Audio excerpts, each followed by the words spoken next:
Hey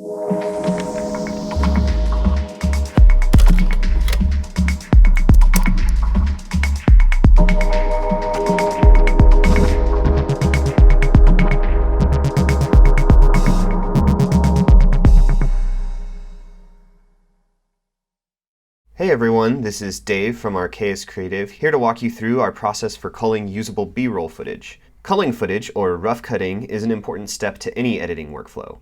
Separating the usable from the unusable footage will not only help you avoid becoming overwhelmed by a project's raw footage, but it will also help you familiarize yourself with the content you have to work with, especially if you weren't present for the shoot.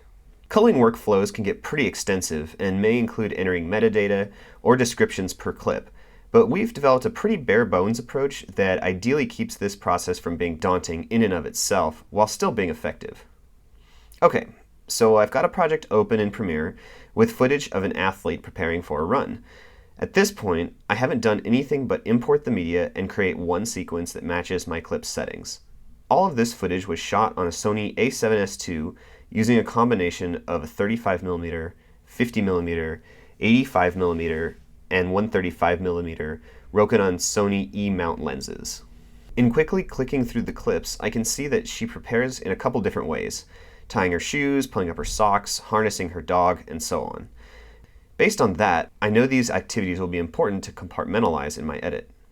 First, I make sure that the clips are organized in ascending alphabetical order, and then I start by double-clicking the first clip. In scrubbing through, I see a shot of our athlete getting out of her car. Notice that I've got my project window organized in such a way that the description column appears right next to the name column. In the space next to this clip, I enter a brief description of what's going on. In this case, I'll just put truck. I press spacebar to watch the clip through in the source window, and press I to create an in point once I see the shot become usable.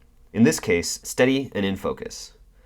I let the clip keep playing and press O to create an out point once I've seen everything in that section of the shot I'd like to include in my edit. By pressing comma for insert, the area that I selected using the in and out points in the source window appears within my sequence here. I repeat this process for as many clips as I see the truck and our athlete getting out of it. Okay, now that the action has changed from exiting the truck to putting on her socks, I'll go ahead and update the description column in the project window and create a new sequence called socks. Now I know that all the clips between the first one with the description truck up until the clip before this one with the description socks will contain shots of the truck, and the same will be true moving forward until the description changes again. You can also create several in and out point sections within each clip, which can be helpful for cutting around unusable sections of a clip and only retaining the portions you plan to use. After doing this for the entire amount of footage of the runner getting ready, I've got several sequences which contain usable footage, each with its own specific content. Depending on the size of your shoot, you may choose to combine all of these sequences into one sequence called preps.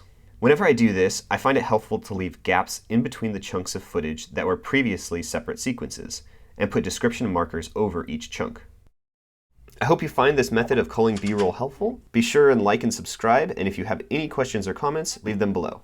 Thanks for watching.